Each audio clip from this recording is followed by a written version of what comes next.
Test 4. You will hear a number of different recordings, and you will have to answer questions on what you hear.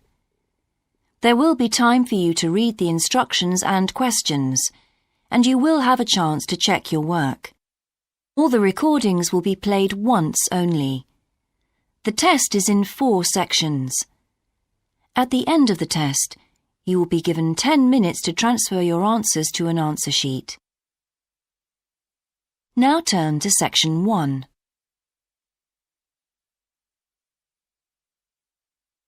Section 1. You will hear a man telephoning to ask about a job in a hotel. First, you have some time to look at questions 1 to 4.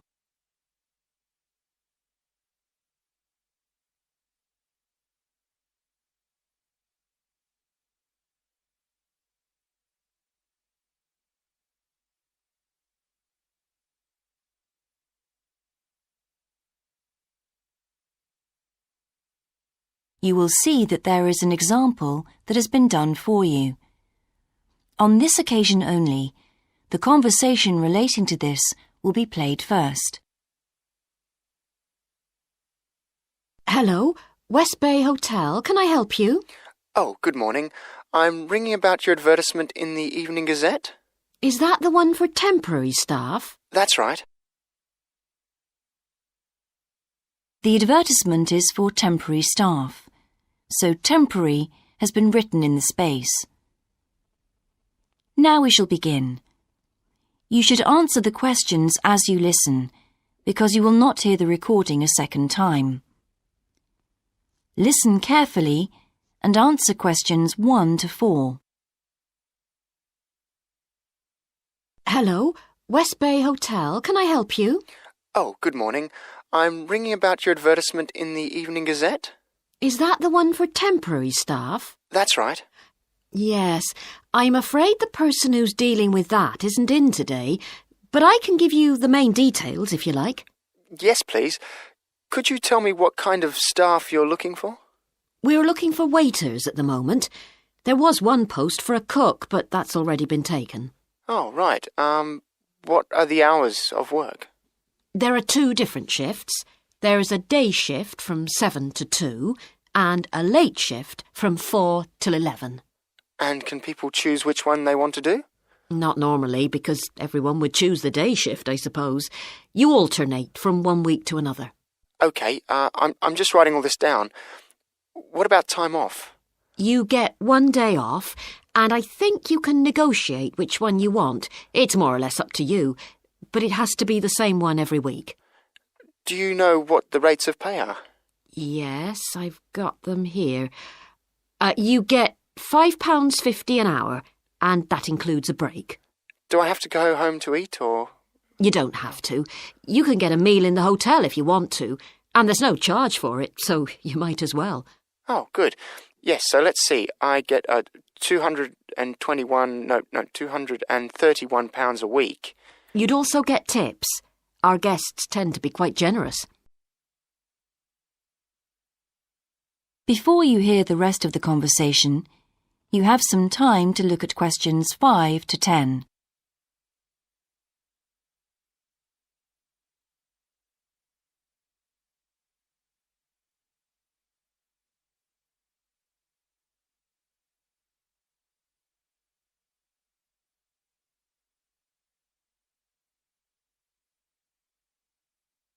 Now listen and answer questions 5 to 10.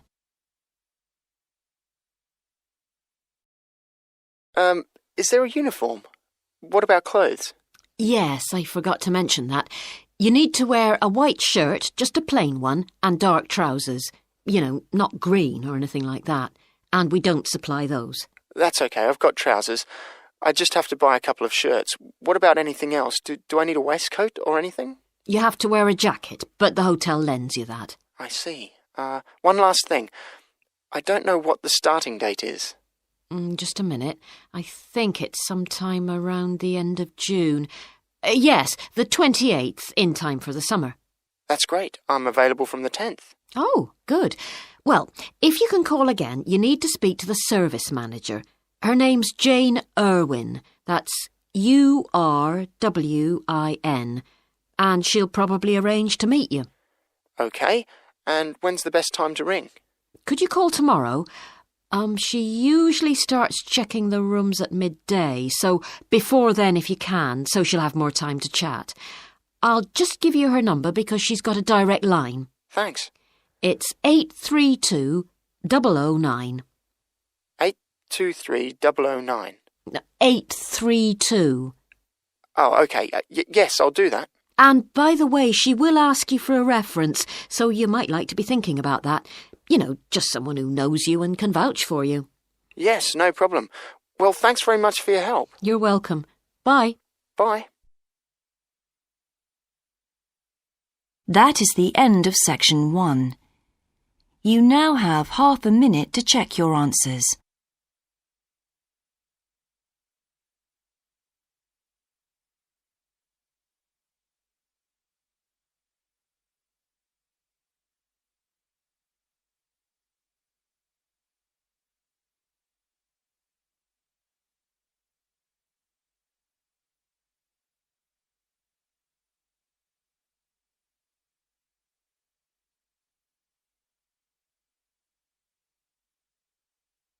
Now turn to section 2.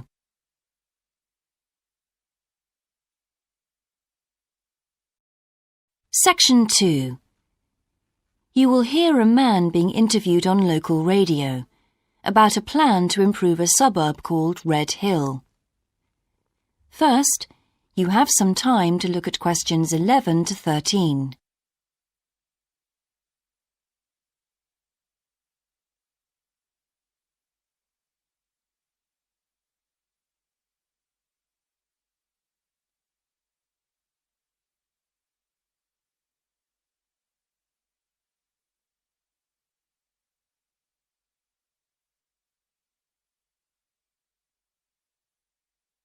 Now listen carefully and answer questions 11 to 13. Good morning and welcome again to your city today. With me today is Graham Campbell, a councillor from the City Council. He'll be telling us about the plan to improve the fast-growing suburb of Red Hill. Good morning, Graham, and welcome to the show. Good morning, Carol. Now, Graham, I understand that there has been a lot of community consultation for the new plan. Yes, we've tried to address some of the concerns that local groups told us about. People we've heard from are mainly worried about traffic in the area and in particular the increasing speed of cars near schools. They feel that it's only a matter of time before there's an accident as a lot of children walk to the school. So we're trying to do something about that. Another area of concern is the overhead power lines. These are very old and a lot of people we spoke to asked if something could be done about them. Well, I'm happy to report that the power company have agreed to move the power lines underground at a cost of $800,000. I think that will really improve the look of the area as well as being safer. That's good to know. But will that mean an increase in rates for the local businesses in that area? Well, the power company have agreed to bear the cost of this themselves after a lot of discussion with the council. This is wonderful news, as the council now has some extra funds for us to put into other things like tree planting and artwork. Before you hear the rest of the interview, you have some time to look at questions 14 to 20.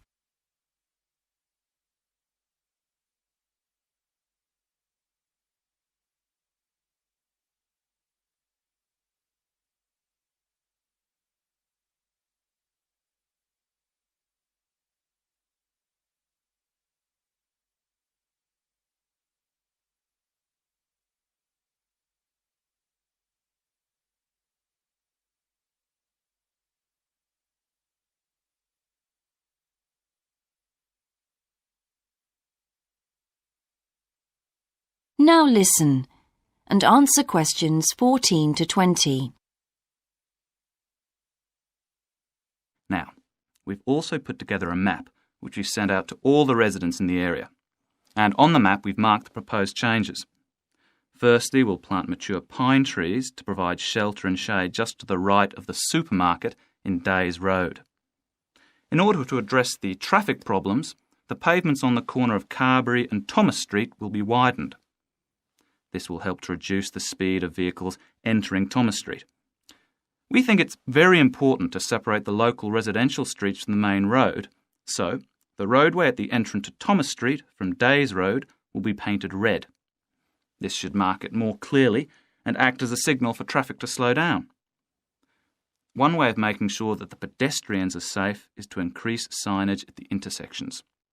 A Keep Clear sign will be erected at the junction of Evelyn Street and Hill Street to enable traffic to exit at all times. Something we're planning to do to help control the flow of traffic in the area is to install traffic lights halfway down Hill Street where it crosses Days Road. Now, we haven't only thought about the cars and traffic, of course. There's also something for the children. We're going to get school children in the area to research a local story, the life of a local sports hero, perhaps. And an artist will incorporate that story into paintings on the wall of a building on the other side of Hill Street from the supermarket. And finally, we've agreed to build a new children's playground, which will be at the other end of Hill Street, close to the intersection with Carberry Street. Wonderful. Now, what's the next stage? Well, the final plan will... That is the end of section 2. You now have half a minute to check your answers.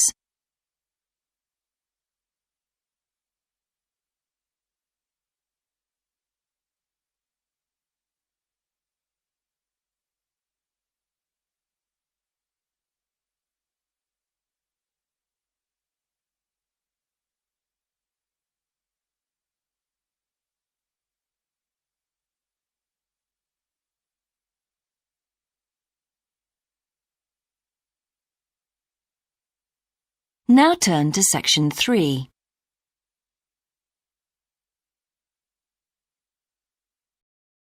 Section 3.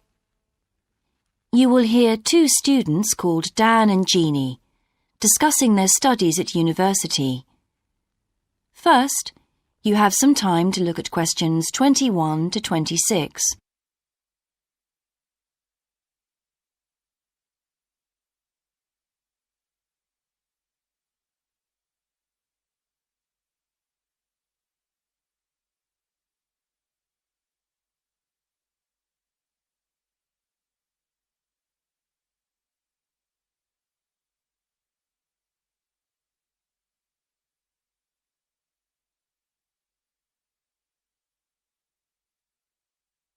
Now listen carefully and answer questions 21 to 26. Hi Jeannie, how's it going? Oh, hello Dan. Pretty well, thanks. Have you managed to get the money for the course yet? Yes, that's all sorted out now, thanks. It took long enough though. It was practically a year ago that I applied to my local council for a grant, and it took them 6 months to turn me down. That's really slow. And I thought I was eligible for government funding, but it seems I was mistaken. So then I asked the boss of the company I used to work for if they would sponsor me, and much to my surprise, he said they'd make a contribution. But what about college grants and scholarships? There must be some you could apply for. Yes, there are, but they're all so small that I decided to leave them until I was desperate. Uh-huh.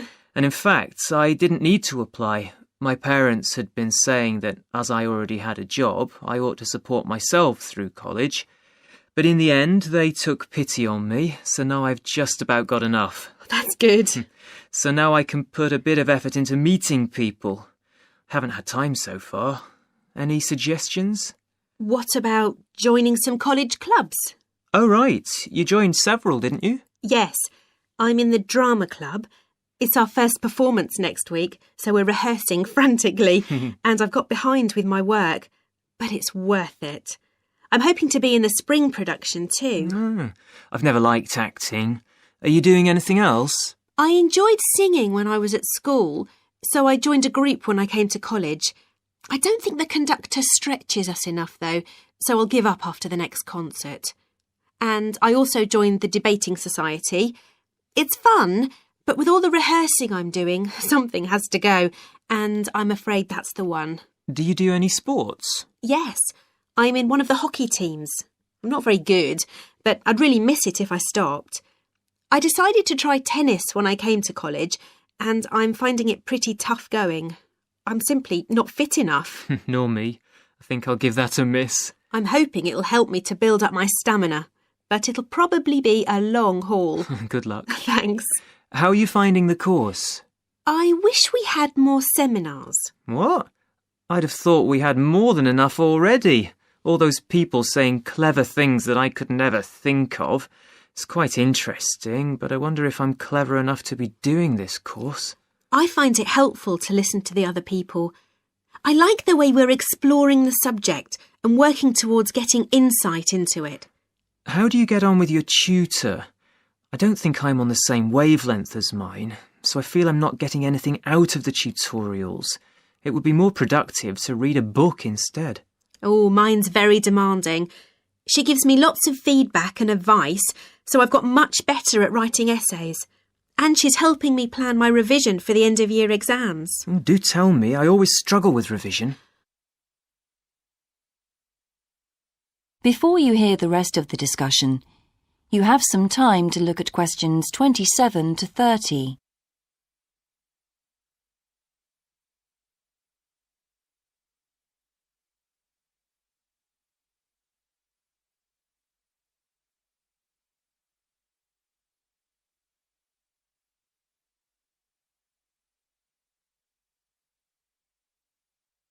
Now listen and answer questions 27 to 30. Well, the first thing is to find out exactly what's required in the exams. Would it help to get hold of some past papers? Yes, they'll help to make it clear. Right, I'll do that. Then what? Then you can sort out your revision priorities based on what's most likely to come up. I put these on a card and read them through regularly. Uh-huh. But that isn't enough in itself. You also need a timetable to see how you can fit everything in the time available. Then keep it in front of you while you're studying. I've done that before, but it hasn't helped me. Maybe you need to do something different every day. So if you break down your revision into small tasks and allocate them to specific days, there's more incentive to tackle them. With big topics, you're more likely to put off starting. Good idea. And as I revise each topic, I write a single paragraph about it. Then later I can read it through quickly and it helps fix things in my mind. Oh, that's brilliant. I also write answers to questions for the exam practice. It's hard to make myself do it though. Well, I'll try. Thanks a lot, Jeannie. That's a great help. No problem. See you around. Bye.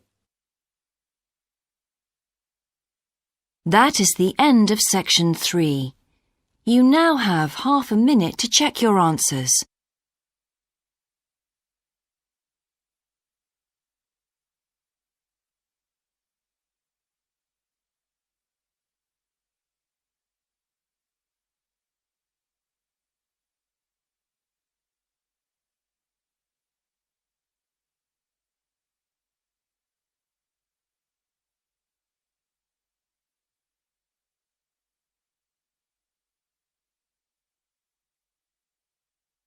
Now turn to section 4.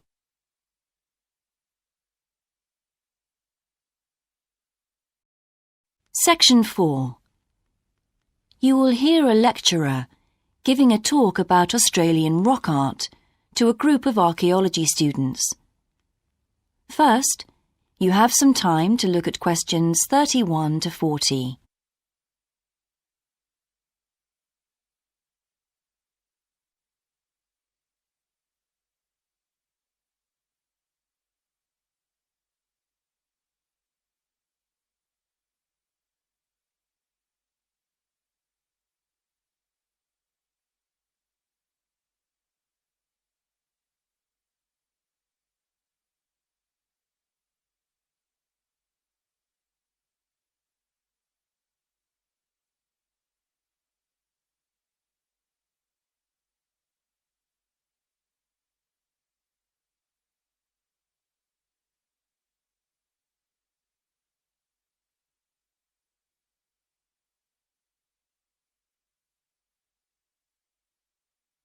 Now listen carefully and answer questions 31 to 40. Good morning, everyone. I've been invited to talk about my research project into Australian Aboriginal rock paintings. The Australian Aborigines have recorded both real and symbolic images of their time on rock walls for many thousands of years. Throughout the long history of this tradition, new images have appeared and new painting styles have developed. And these characteristics can be used to categorise the different artistic styles. Among these are what we call the dynamic, yam, and modern styles of painting. One of the most significant characteristics of the different styles is the way that humans are depicted in the paintings. The more recent paintings show people in static poses, but the first human images to dominate rock art paintings over 8,000 years ago were full of movement. These paintings showed people hunting and cooking food, and so they were given the name dynamic to reflect this energy. It's quite amazing considering they were painted in such a simple stick-like form. In the yam period, there was a movement away from stick figures to a more naturalistic shape. However, they didn't go as far as the modern style, which is known as X-ray because it actually makes a feature of the internal skeleton as well as the organs of animals and humans. The yam style of painting got its name from the fact that it featured much curvier figures that actually resemble the vegetable called a yam, which is similar to a sweet potato. The modern paintings are interesting because they include paintings at the time of the first contact with European settlers. Aborigines managed to convey the idea of the settlers' clothing by simply painting the Europeans without any hands, indicating the habit of standing with their hands in their pockets. Size is another characteristic.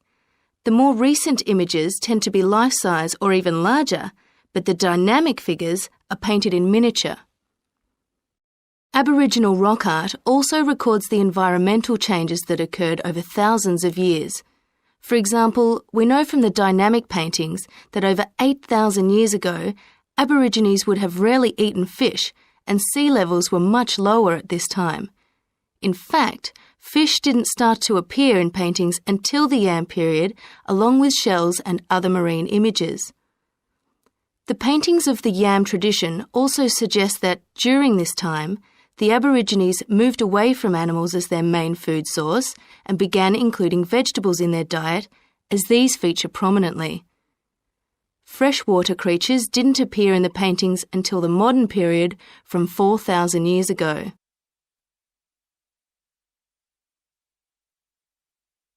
So these paintings have already taught us a lot. But one image that has always intrigued us is known as the rainbow serpent. The rainbow serpent, which is the focus of my most recent project, gets its name from its snake or serpent-like body, and it first appeared in the Yam period 4,000 to 6,000 years ago. Many believe it is a curious mixture of kangaroo, snake and crocodile. But we decided to study the rainbow serpent paintings to see if we could locate the animal that the very first painters based their image on. The Yam period coincided with the end of the last ice age. This brought about tremendous change in the environment, with the sea levels rising and creeping steadily inland. This flooded many familiar land features and also caused a great deal of disruption to traditional patterns of life, hunting in particular. New shores were formed and totally different creatures would have washed up onto the shores.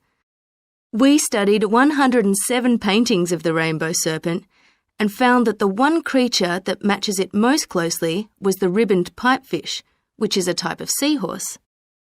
This sea creature would have been a totally unfamiliar sight in the inland regions where the image is found, and it may have been the inspiration behind the early paintings. So, at the end of the Ice Age, there would have been enormous changes in animal and plant life. It's not surprising, then, that the Aborigines linked this abundance to the new creatures they witnessed. Even today, Aborigines see the rainbow serpent as a symbol of creation, which is understandable given the increase in vegetation and the new life forms that featured when the image first appeared. That is the end of section 4. You now have half a minute to check your answers.